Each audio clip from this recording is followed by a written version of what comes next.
우리는 말하면 그냥 생각나고 입에서 나오면 하면 된다라고 생각하지만 그렇지 않습니다. 나오는 말을 생각나는 대로 하면 나는 무심코 던진 말 한마디가 상대에게는 깊은 상처를 줄 때가 있어요.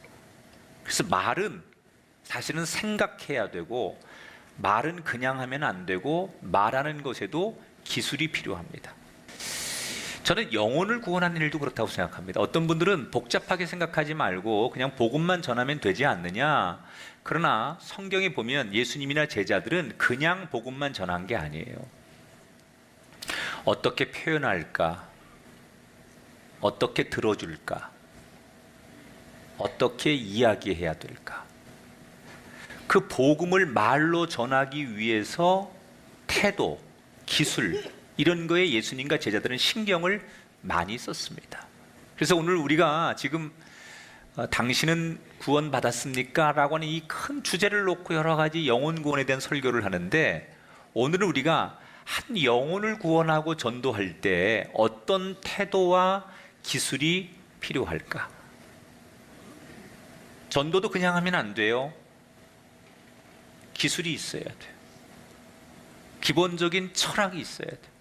그 첫 번째로 오늘 요한복음 4장에 나오는 예수님과 사마리아 여인과의 만남의 이야기를 소개해 드리려고 합니다. 자, 오늘의 성경의 배경은 이렇습니다. 예수님께서 공생애를 시작한다고 하죠. 예수님이 33년 사셨고 30살까지는 평범하게 사는 거예요. 그리고 30살부터 예수님이 공생애, 공적인, 공식적인 일을 감당하는 거죠. 그걸 공생애라고 하는 거예요. 그런데 공생애가 시작되신 예수님이 얼마 되지 않아서 사람들 모두가 주목하는 슈퍼스타가 됩니다. 짧은 시간에. 특히 당시에 유대인들에게 종교적으로 대스타는 누구였느냐? 세례 요한이었어요. 그런데 예수님이 딱 등장하면서 세례 요한을 따르던 제자들과 군중들이 급격하게 예수님을 따르고 예수님을 좋아하기 시작했어요. 오늘 이 수가성의 우물가 여인 바로 전에 성경의 얘기는 뭐냐면 요한복음에 당시에 공회원이었던 니고데모가 한밤중에 몰래 예수님을 찾아가서 진리를 어떻게 하면 얻을 수 있습니까? 라고 상담하는 얘기가 나와요. 그 얘기는 뭐냐면 그 당시 이미 예수님은 대중들에게, 그리고 종교에 관심 있는 사람들에게 대세였고 슈퍼스타였다. 유명한 사람이 된다는 것은 좋은 점도 있지만 힘든 점도 있어요. 그게 뭐냐? 의도치 않게 질투를 받는다는 거예요. 유명해지면 견제를 받아요. 또 하나, 감시의 대상이 돼요. 유명하면 좋은 것도 있지만 유명하면 불편하고 힘든 것도 많아요. 예수님도 그랬어요. 우선 세례 요한과 불필요한 갈등이 생기는 거예요. 물론 당사자인 세례 요한이 그래서가 아니라 세례 요한을 지지하고 따랐던 사람들이 자기 선생님의 인기를 능가하는 예수님이 나오니까 예수님을 시기하고 질투하고 모함하게 되는 거예요. 그래서 큰 틀에서 보면 예수님과 세례 요한이 갈등을 하게 되는 거예요. 그리고 많은 사람들에게, 율법주의자들이라든지 이런 사람들에게 예수님이 감시의 대상이 되는 거예요. 예수님의 의도는 내가 세례 요한보다 더 인기를 많이 얻고 유명한 사람이 되고 싶다든지 경쟁에서 이기고 싶다든지 그게 예수님의 목적이 아니었어요. 그런데 의도치 않게 세례 요한과 경쟁도 하게 되고 유명해지다 보니 자연스럽게 사람들의 질투의 대상이 되는 거예요. 이때 예수님이 뭘 하느냐? 스스로 브레이크를 걸어요.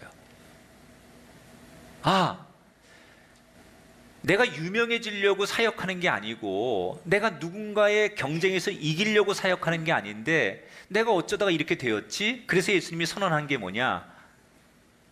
갈릴리로 돌아가자. 예루살렘에서 갈릴리로 되돌아가자. 그 말은 초심으로, 처음으로 되돌아가자는 거예요.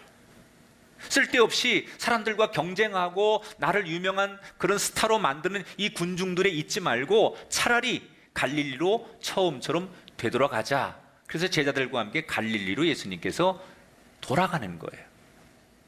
지금 말하면 여의도 뭐 이 서울 버리고 그냥 내가 태어난 고향 산골 마을 시골로 들어가자. 그리고 제자들하고 간다는 얘기예요. 자, 예루살렘에서 갈릴리를 가는데 코스가 두 가지가 있습니다. 하나는 사마리아를 지나서 가면 3일 걸립니다. 두 번째 코스는 요단강을 건너서 배를 타고 베레아 쪽으로 가면 일주일이 걸립니다. 자, 여러분 같으면 갈릴리로 돌아가는데 3일 걸리는 사마리아 쪽을 선택하시겠어요? 아니면 요단강을 건너서 일주일을 가시겠어요? 당연히 여러분 빠른 길을 선택하겠죠. 그러나 그 당시 대부분 유대인들은 일주일이 걸려도 먼 길로 요단강을 건너가는 길을 선택합니다. 그 이유는 사마리아인들과 부딪히고 싶지 않기 때문에. 당시 유대인들과 사마리아에 사는 사람들은 정말 우리가 상상하는 것 이상으로 서로가 반목하고 갈등하고 그리고 굉장히 부딪히면 위험한 상황들이 많이 발생합니다. 왜 그렇게 되었느냐? 예수님 당시에서 750년을 거슬러 올라가면 당시 이스라엘은 북이스라엘과 남유다로 두 개가 나뉘어집니다. 그런데 북이스라엘의 수도가 사마리아인데 이 북이스라엘이 아수르에 의해서 무너지게 됩니다. 이때 아수르 사람들이 외국인들을 북이스라엘 사마리아에 많이 집어넣어요. 그래서 혼혈 정책을 씁니다. 그러니까 외국인들이 들어와 가지고 순수 혈통이었던 이스라엘 사람들하고 결혼도 하고 그들과 지내다 보니 소위 우리말로 말하면 다문화, 다민족, 혼혈아들이 많이 생긴 거예요. 남쪽에 있는 유대인들이 볼 때는 하나님이 선택한 민족인 이스라엘 백성들이 타인종하고 결혼을 하고 타인종의 피가 섞이는 것에 대해서 용납을 못하는 거죠. 그래서 사마리아 사람들을 인간 취급을 안 하기 시작하는 거예요. 그러니까 사마리아 사람들도 자기들이 그러고 싶어 그런 게 아닌데 자기들을 인간 취급하지 않고 멸시하는 유대 사람들과 갈등이 생기면서 많은 세월이 지나면서 건널 수 없는 완전한 원수의 관계가 되는 거죠. 그리고 지금 예수님 시대에 사마리아 사람들을 접촉하고 그들 마을을 지나간다는 것은 상상할 수 없어서 일주일을 돌아가도 요단강을 건너가자. 그럼 예수님도 그렇게 해야 될 거 아니에요. 그런데 예수님은 사마리아를 통해서 가자. 그리고 제자들을 설득해서 사마리아로 가십니다. 왜 뻔히 사마리아를 통과하면 논란이 있을 텐데 예수님은 그 논란이 있음을 알고도 사마리아를 선택하신 걸까? 저는 그것이 예수님 안에 있는 하나님의 마음이기 때문이다. 하나님은 어떤 마음을 가지고 계시느냐? 하나님은 조건과 상관없이 모든 영혼을 사랑하시는 분이에요.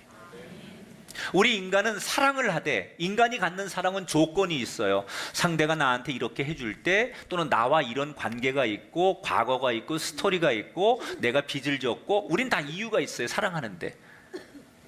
그런데 하나님은 조건이 없어요.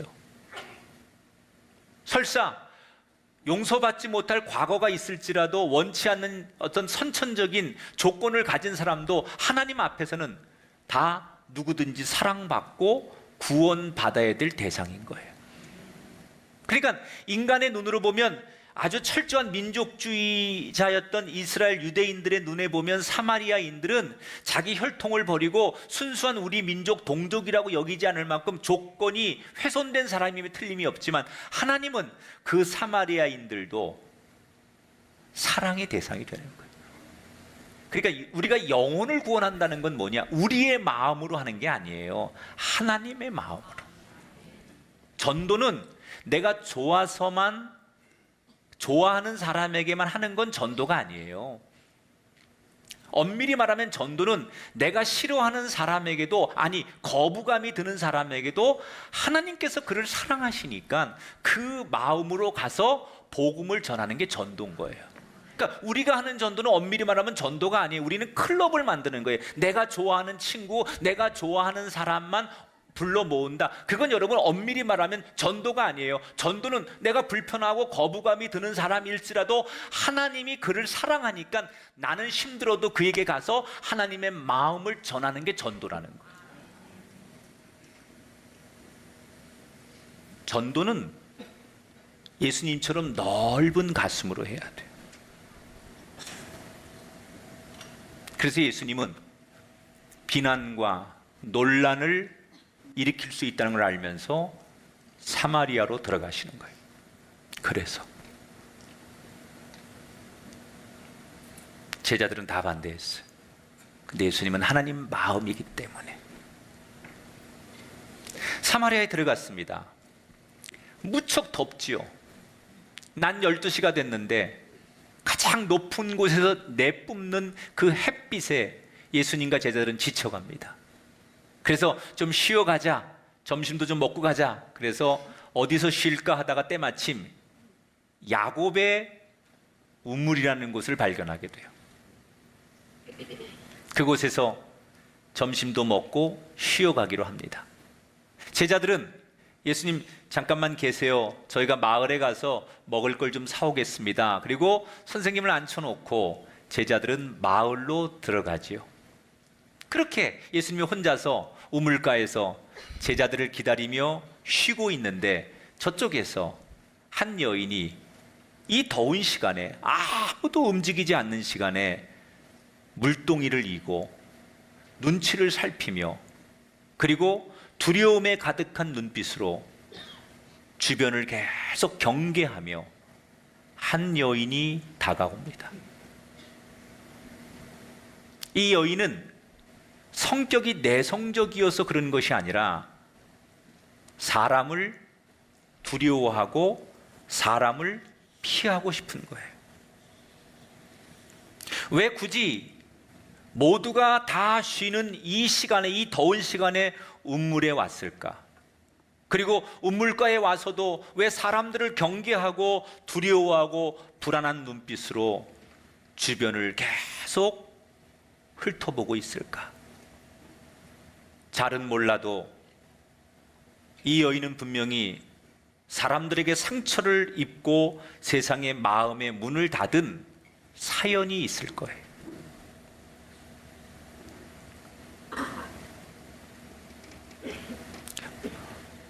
분명히 그러기까지는 이 여인에게 사연이 있을 거예요. 예수님이 그 여인에게 말을 걸어요. 제가 목마른데 물을 좀 주실 수 있나요? 이 이스라엘의 문화는 물이 참 귀하잖아요. 그래서 우물이 있으면, 오아시스 같은 데가 있으면 사람들이 물을 길러 올 때 거기 무슨 우리로 말하면 물 떠먹는 무슨 바가지 이런 게 없어요. 각각 집에서 물 떠오는 사람들이 가져오는 거예요. 그러니까 예수님 물을 마시려면 그런 바가지 같은 게 필요한데 때마침 물을 뜨러 온 여인이 있으니까 사실 바가지 빌려달라는 얘기죠. 그런데 이 여인이 물을 좀 마실 수 있냐고 질문을 하는 예수님을 보자마자 뒤로 움찔하며 예수님께 톡 쏘아붙이는 질문을 던집니다. 당신은 유대인인데 어떻게 사마리아 여자인 나에게 물을 달라 하십니까? 조금 전에 설명했죠. 사마리아인과 유대인들의 그 갈등, 그동안의 역사를 통해서 그들이 갖는 정서를 다 알고 있는 거예요. 이 여인은 예수님이 유대인이기도 했지만 아까 말씀드린 대로 사람에 대한 두려움, 상처, 그래서 예수님께 거리를 두고 예수님을 밀어내려고 하는 거예요. 당연한 거예요. 그런데 예수님이 거기에 개의치 않고 이 여인에게 한 발짝 더 다가서지요. 당신 내가 누군지 모르지요. 아마 내가 누군 줄 알면 당신은 나에게 오히려 제발 물을 달라고 할 겁니다. 그러면서 내 이야기를 한번 들어보라고 예수님이 제안을 하죠. 그때 이 여인이 자꾸 자기에게 물을 달라고 그러고 말을 거는 그 예수님께 얼른 물을 한 바가지 떠주면서 됐으니까 빨리 마시고 가세요. 그리고 예수님을 밀어냅니다. 그때 예수님께서 이 여인에게 아주 유명한 말씀하세요. 13절 14절 이 물을 마시는 자마다 다시 목마르려니와 내가 주는 물을 마시는 자는 영원히 목마르지 아니하리니. 여러분, 예수님이 주는 물, 이 물이라는 건 뭐예요? 이거는 복음이에요. 이건 구원의 물이라는 거예요. 단순히 그냥 우리가 마시는 생수를 말하는 게 아니라 지금 이 여인과 예수님이 말하는 물이 전혀 다른 거예요. 여인이 주는 물은 우리의 갈증을 풀어주는 데는 효과가 있어요. 그러나 예수님이 주는 물은 우리에게 죄의 씻음을 주는 물이에요. 세상이 주는 물은 갈증은 풀 수 있을지 모르지만 인간이 가지고 있는 죄를 씻을 수는 없잖아요. 그 죄를 씻을 수 있는 물이 예수님이 주는 복음의 물이라는 거예요. 그런데 이 여인이 동문서답하는 거예요. 영원히 목마르지 않는 그런 물이 있다면 나에게 그런 물을 좀 주십시오. 그런 물이 있는 것을 가르쳐 주십시오. 이렇게 말해요. 이 당시에는 물이 귀해요. 그래서 운물을 하나 가지고 있으면 그게 제일 부자예요. 운물이 있으면 가축을 먹일 수 있고, 운물이 있다는 건 농사를 지을 수 있다는 거고, 운물이 있다는 건 그 지역이 유지예요. 그러니까 이 여인이 생각할 때는 영원히 목마르지 않는 물을 줄 수 있다고 하는 예수님에 대해서 그런 운물을 알고 있다고 생각하고 예수님께 동문서답하는 거예요. 그런 운물이 있으면, 그렇게 물을 마실 수 있는 곳이 있으면 나에게 좀 주십시오 라고 인간적으로 대답하는 거예요. 여기서 두 가지 우리 진리를 발견합니다. 첫째,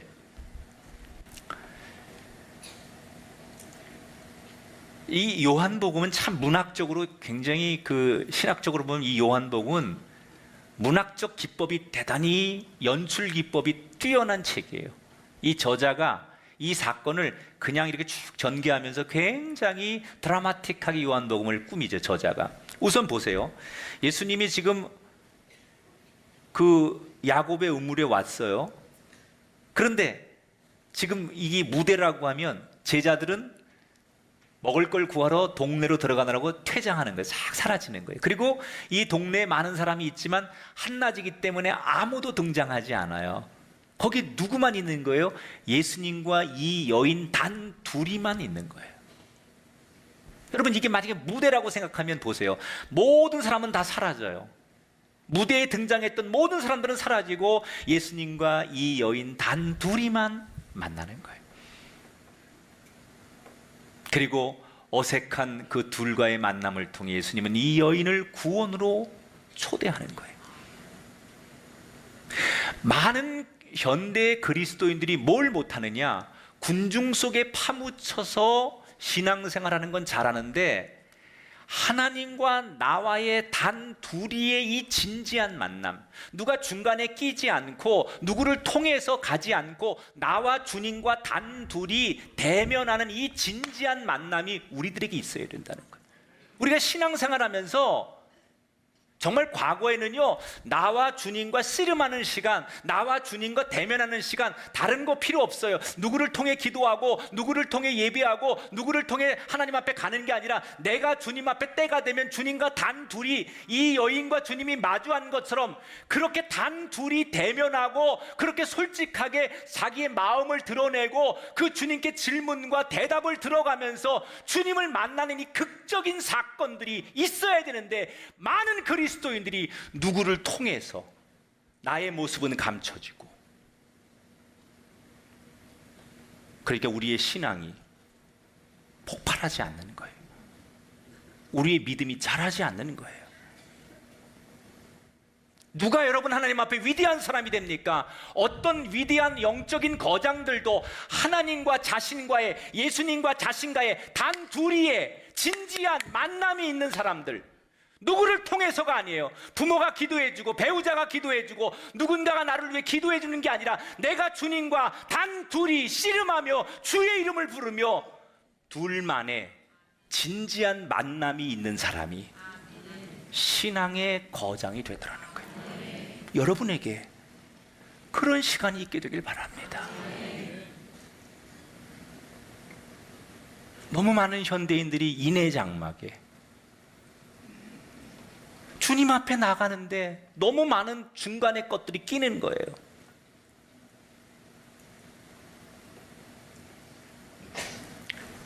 여러분, 예수님이 지금 이 여인에게 엄청난 축복과 은혜를 선물하려고 해요.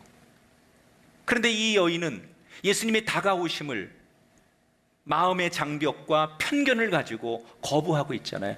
여러분, 이게 현대인들이 복음을 대하는 태도 아닙니까? 복음은 우리를 죽이는 선물이 아니에요. 복음은 우리를 살려요. 우리의 가정을 일으켜요. 우리를 회복하게 해요. 거룩한 사람으로 만들어요.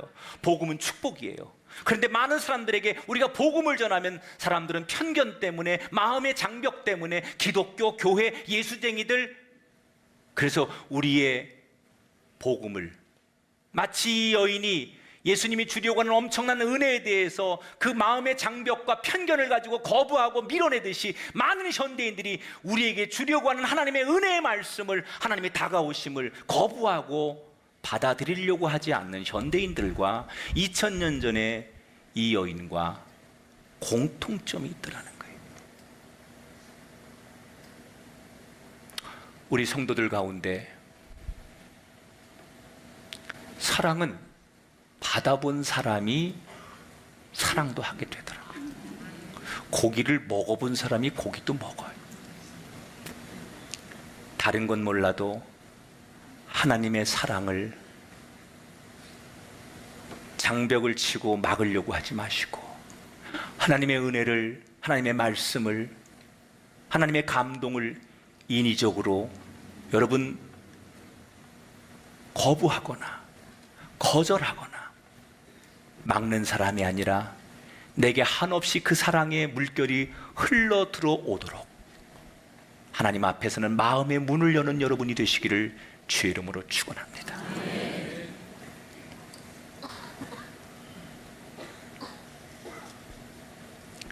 지금 이 여인과 예수님의 대화는 핀트가 안 맞는 거예요.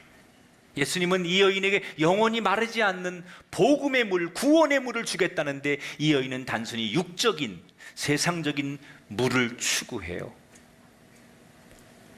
엉뚱하고 계속 예수님의 이 초대를 거부하는 이 여인을 예수님은 그래도 포기하지 않아요. 왜? 왜 그랬을까요? 예수님은 이 여인을 이해하는 거예요. 사람들은 이 여인을 어떻게 평가하느냐? 여러분 생각해 보세요. 5 남자와 살다가 지금 5 남자와 이혼하고 6번째 다른 남자하고 사는데 저 남자하고 또 언제 헤어질지 모른다는 거예요. 그게 세상 사람들의 평가예요.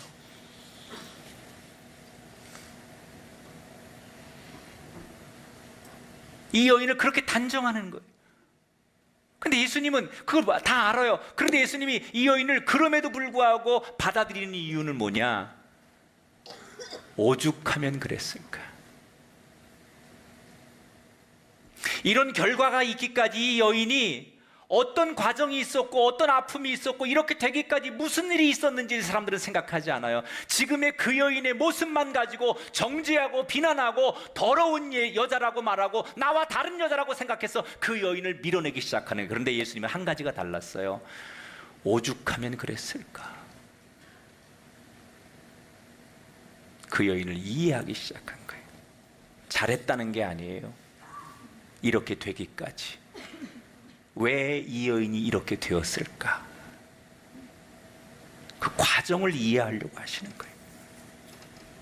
이게 예수님이 한 영혼을 구원하는 비결이었어요. 예수님이 전도하는 수 없는 대상들에게 공통적인 기술이 뭐냐? 상대를 누구든지 간에 이해하는 거예요. 그게 이방인이었던, 그가 유대인이었던, 그가 고위관리였던, 그가 어린아이였던, 그가 죄인이었던, 그가 의인이었던 그 누구라도 예수님이 그에게 복음을 전할 때 가장 중요한 첫 번째 태도와 기술은 뭐냐? 그를 이해하고 받아주는 거예요.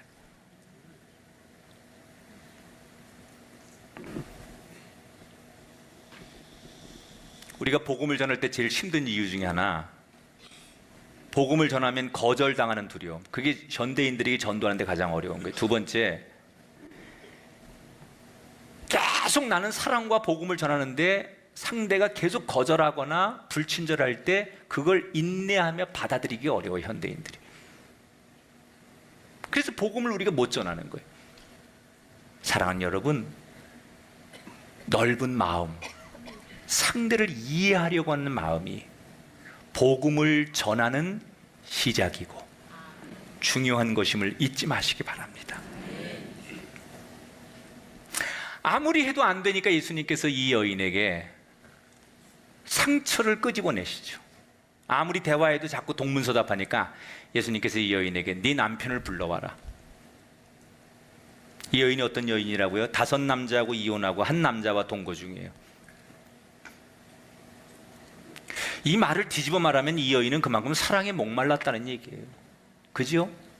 정말 제대로 한 남자 만나 사랑을 쭉 받았으면 한 남자로 만족했겠죠. 그러나 안 되니까, 사랑에 목마른 게 해결이 안 되니까 이 남자가 아니고 또 다른 남자를 만났어야 됐겠지요.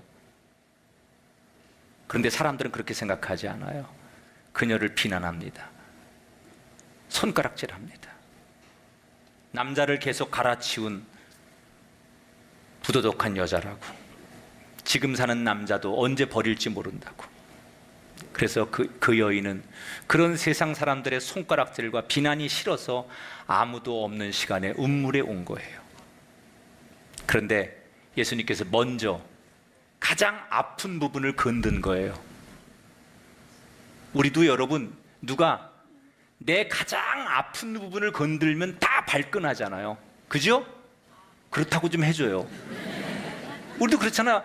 다른 건 다 사람이 좋다가도 그걸 건들면 못 견디는 사람들이 있잖아요. 이 여인에게 가장 아픈 부분이 그거예요. 근데 여러분, 이게 은혜예요.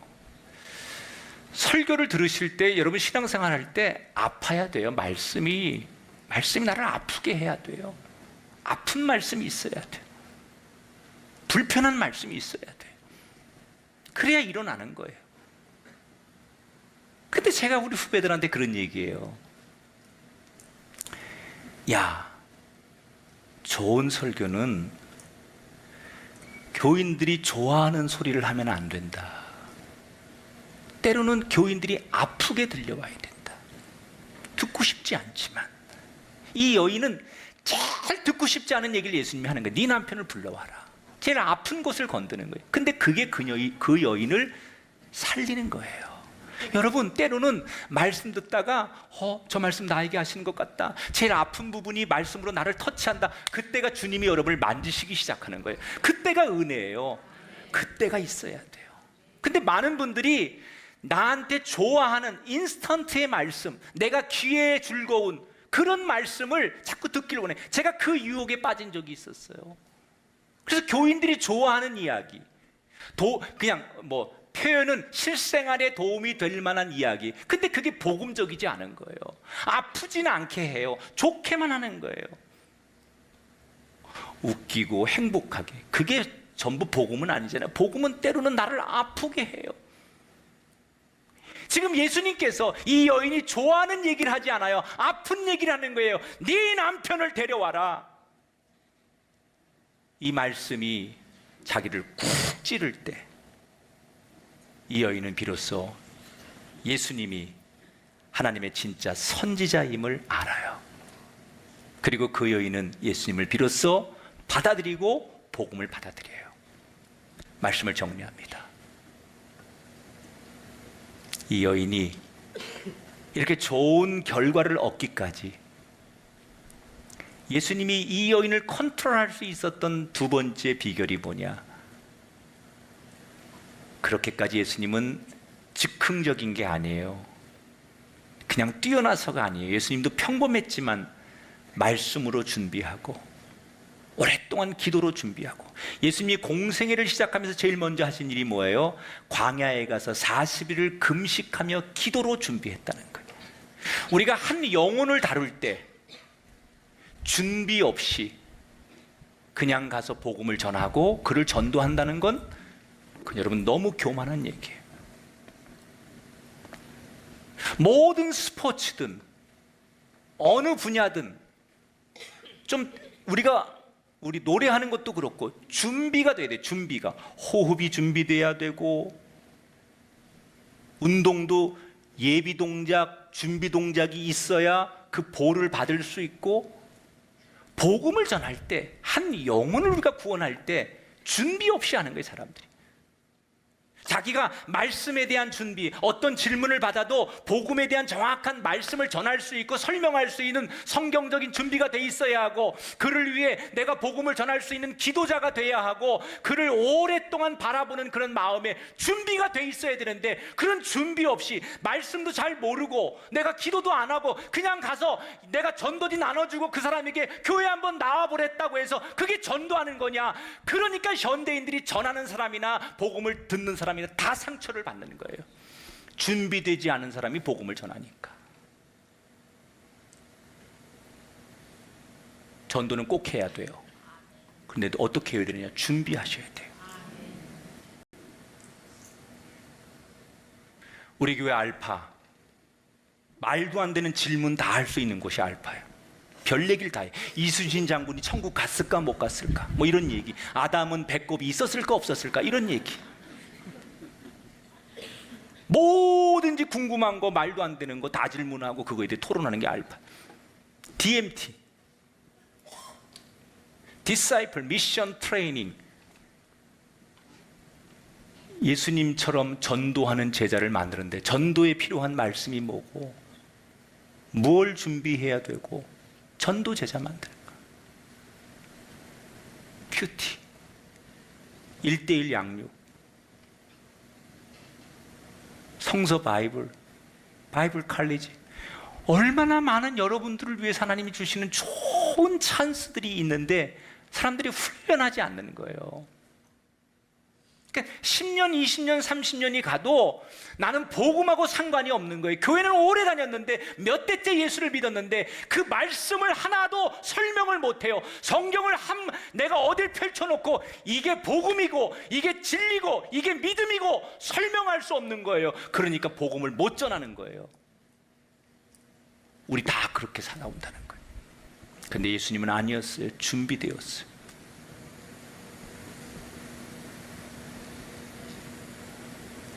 우리 모두 복음의 사람이 되기 위해 말씀과 기도, 훈련으로 준비된 사람이 되기를 주 이름으로 축원합니다. 군인은 전쟁이 있어야 훈련받는 게 아니에요. 언젠가 전쟁의 때가 왔을 때 잘 대처하기 위해서 미리 훈련받는 거예요.